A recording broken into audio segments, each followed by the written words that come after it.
Dhaka premier লিগের ম্যাচে হঠাৎ অসুস্থ হয়ে পড়েছেন আম্পায়ার গাজী সোহেল। আজ বিকেএসপি ৩ নম্বর মাঠে মোহামেডান স্পোর্টিং ক্লাব ও অগ্রণী ব্যাংকের মধ্যকার ম্যাচে টস শেষে এমন ঘটনা ঘটে। টসের পর থেকেই গাজী সোহেল শারীরিকভাবে অস্বস্তি অনুভব করছিলেন।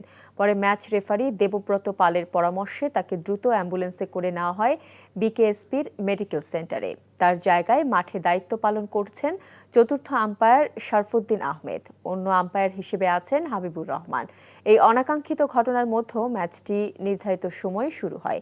কিছুদিন আগে এই বিকেএসপিতেই হঠাৎ হৃদরোগে আক্রান্ত হয়েছিলেন তামিম ইকবাল।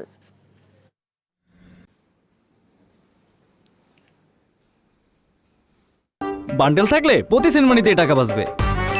বিকাশ সেনমানি বান্ডেল কিনে জিতুন প্রতি লেনদেনে।